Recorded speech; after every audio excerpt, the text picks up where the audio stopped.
Hi guys, Assalamu alaikum. This is Hijab Adur here, and I am doing my third what I eat in a day video today. And this is going to be a little bit different from the ones that I've done in the past because this is going to focus on all the Pakistani foods. A big number of my subscribers or my viewers are from Southeast Asia, so they expect me to do some Southeast Asian kind of diet plan or something, and I do get a lot of messages about that. I usually eat Pakistani food every once in a while because mostly it can be pretty high in calories and in fat and in sodium, but the thing is that I mostly avoid eating Pakistani foods when I am on a diet.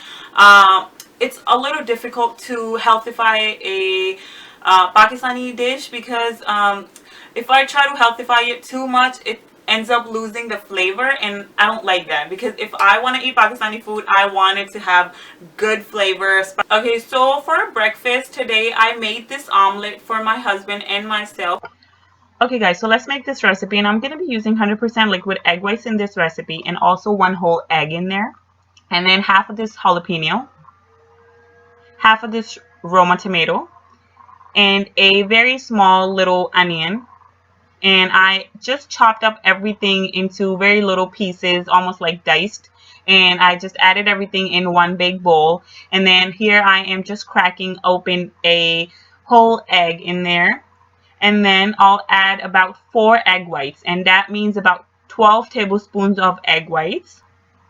And then I'm going to add some salt in there, some turmeric powder, some black pepper, and some paprika powder. And yeah, salt. I just added the salt. Sorry, not in the beginning. Okay. Now I'm just stirring everything up all together, making it all a uniform mixture. And then I'm just going to spray a hot pan and add everything in there. And I am just evenly distributing the veggies in this omelet. And we like to eat our eggs a little overcooked, so don't be surprised if you see them turning a little brown. And now here I'm just going to try to flip it, and obviously I'm going to break. Now I had this half of that omelet with a slice of bread that I really like, and with 1 teaspoon of organic ketchup. And that's how my whole plate looked like. Okay guys, so I also had this milk tea with my breakfast today, and the thing is that I make my tea with 100% fat-free milk, and for the sweetener I use stevia. A lot of people confuse stevia with Splenda or Equal or even Truvia. This stevia doesn't have no chemicals in there, and this is the only stevia that tastes good to me. Okay, so for lunch today I had dal chawal. It's like lentil soup. So the lentil soup is extremely healthy if you make it the right way. So if you want to healthify your lentils, let me show you the recipe that I cooked last night. Okay, to make this recipe, we're going to need some lentils, and I'm using Masoor dal lentils. And then I'm going to use about 1 full cup of these lentils, and I'm going to wash them and soak them in this water. And then in a hot pan, I'm going to add about 3 tablespoons of olive oil and about half cup of onions chopped up. And then I'm going to add 4 cloves of garlic, and everything is going to be cooking there. And I'm also going to add 3 whole red chilies and let everything cook until it's all brown. And once everything is all browned up, make sure that you separate the oil from the mixture that we created, so we can take this oil out, and we don't really need to use that oil in this recipe. And here we are left with that browned goodness. And now I'm gonna take it upside down blender and have about half a cup of cold water in there because I don't want to burn my blender. And now I added that little browned ingredients in there, and now I'm gonna put the lid on of this blender and let everything blend real well. And once I have a little mixture, I'm gonna keep it aside in the fridge. Once I am done with all this recipe, I'm gonna use that. Now I am taking those soaked lentils, and I'm adding some extra water in there, and I have already turned the stove on, and now I'm adding this salt in this, and some turmeric powder, and then some paprika powder, and some coriander cilantro powder. Now here I'm just letting everything cook, and here it becomes a little frothy. And once the lentils are cooked and mushy, we are gonna add the mixture that we put aside in the beginning. So here I'm adding that mixture in there. And now I am just gonna turn the stove off, and then I'm gonna add some cilantro in there. It's up to you if you don't want to use it. It's up to you. I like the aroma of it. And then I'm just gonna stir everything all together. And then here I am having about half a cup of boiled rice, and they're brown rice, by the way. And I wasn't really hungry that much, so I just had like half a cup of there. And I am also adding half a cup of these lentil soup in there.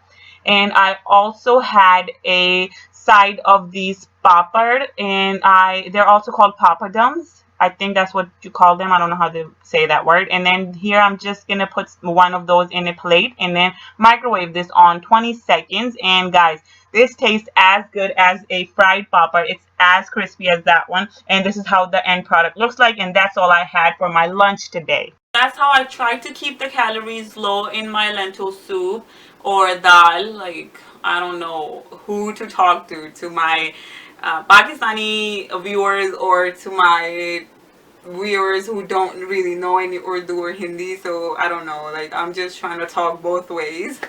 Okay, so after having that lunch, like around 7ish, I have to have my dinner. Like I try to have my dinner before 8 p.m. So, you know, instead of making the real traditional palak gosht, I tried to healthify this recipe, and this is how I made it. Let me show you how I made this. For this recipe, the main ingredients were this 1.5 pounds of chicken breast that's boneless, skinless, thinly sliced. And then I am also using this chopped spinach that is frozen, and I'm going to be using 2 bags of these. And then I am also using about 1.5 medium-sized Roma tomatoes and about half a cup of onions that are thinly sliced. And then I'm going to take a pan and I'm going to turn the stove on high, and I'm going to add about 2 tablespoons of olive oil, and then I'm going to add that onions in there. And then once the onions start to get a little soft, I'm going to add black peppercorns, the whole ones. And then I'm also going to add 1 black big cardamom in there. And then I am also going to add a few cinnamon sticks. And then I'm going to stir it all together. And then I'm going to add about 1 tablespoon of salt. And then once the onions are all brown, I'm going to be adding the tomatoes. And then I'm going to mix it all up real well and let it sizzle a little. And then here I'm adding the ginger garlic paste in there. And now I'm adding the paprika powder. And everything's going to be according to your taste, you know. And then I'm also adding some turmeric powder. And then here I'm adding some coriander powder. And once the tomatoes are soft, I'm going to add the chicken breast in there. And as you see, they're very thinly pieced. And I just, you know, made them a little bite-sized pieces. And then I am also adding the frozen spinach in there. And the pan was pretty small for everything to fit. So I am just going to cover this pot up so, you know, the spinach can get thawed a little. So, you know, I can mix everything all together later. So now I'm just going to cover this pot. And after 10 minutes, the spinach is all thawed. And now I'm just going to mix everything all together. And now I'm going to put it on medium high heat. And then I am just going to cover it back up. And after about 15 minutes, as you can see, the spinach is cooked down. And I don't like to cook my spinach any further because then it just becomes black and I don't like it. So it's like the chicken is already cooked and everything is all cooked. Now this is optional. I'm adding fenugreek fenugreek leaves in there. Sorry. And now I'm adding some lemon juice in there. And then here I'm adding half of the jalapeno that was left from the breakfast. And now I'm just going to stir everything all together and turn the stove off. And this is how my healthified palak gosht looks like. If you're on a diet, the best option is to make your own roti at home with 100% whole wheat flour. But I had this flat out pita bread, and it is like a wrapping bread, but this tastes like pita bread to me, but it has a lot lesser calories than the real pita bread. So I had one of those wrap breads, and then I also had some cucumbers, and that's the curry right there in my plate, and that's I how my had plate about looks two like. and a half cups of that spinach and chicken breast curry, and I also added some more cucumbers because you know the spinach, we already cooked it down very much, so we kind of lost a lot of nutrients, but I wanted to get more nutrients from the fresh veggies, so I added this cucumber in there as a side salad or whatever. Alright, so after having my dinner, like mostly I start having this craving to eat something sweet. So I ended up eating this bar. This is called Lara Bar Cashew Cookie, and the only two ingredients in this bar are dates and cashews, and that's it, guys. And if we are talking about all Pakistani foods today, so if you are a fan of Pakistani desserts, then you would know the barfi that we eat in Pakistan. This cashew cookie tastes just like kaju barfi. So everything I ate today came around to 1300 to 1400 calories, and which is fine with me because I don't really like to go extremely low on my calories. So thanks for watching, guys. Take care, and I hope that you guys like this video and give this video a big thumbs up. Follow me on Instagram, like my page on Facebook, and this is me signing off. So I'll see you in my next video. Take care. Allah Hafiz. Bye.